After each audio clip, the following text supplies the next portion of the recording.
The Minister has delivered his plan to help pull our economy back from the brink of a debt spiral, recover from the devastation of COVID-19. It'll take a number of years.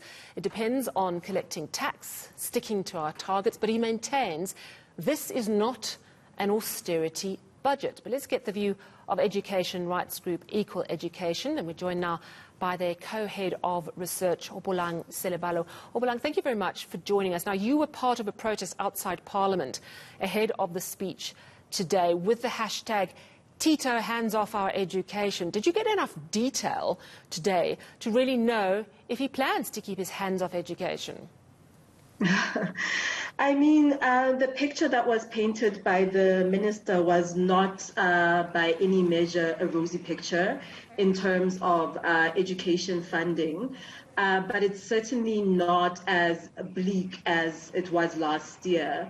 The education budget, particularly infrastructure budgets, were decimated last year. We lost 2.2 billion towards school infrastructure, which obviously had a lot of implications on planned projects and permanent projects. But this year, the budget cuts have not necessarily been reversed, but we are kind of in a situation where we were pre-COVID.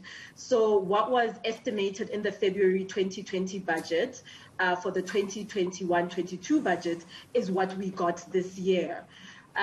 So it's slightly better in that we were expecting a complete hemorrhage once again of the budget to infrastructure.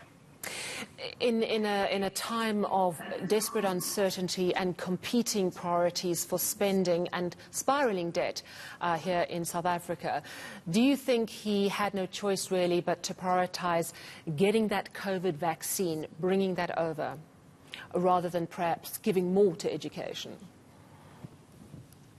I mean, all of these social services are critical, from social grants to healthcare to education.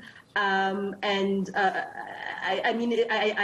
understand that it's a very difficult decision and a difficult moment in which we're in. But education is also an apex priority of government. I mean, that's what the state has said for a very long time. And the COVID-19 also had implications on the basic education sector. And that was partially due to the disinvestment in this right.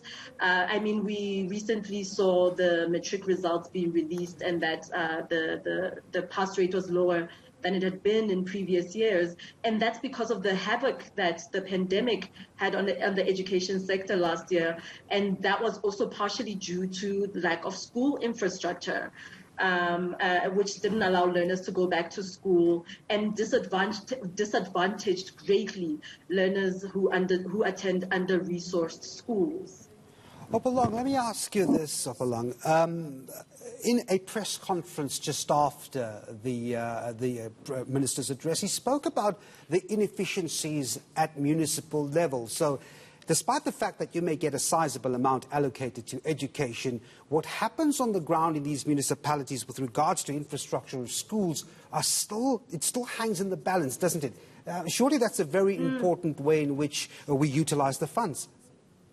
I mean, that's a great point. Education is a provincial competency, but we see the same problems arising there as well.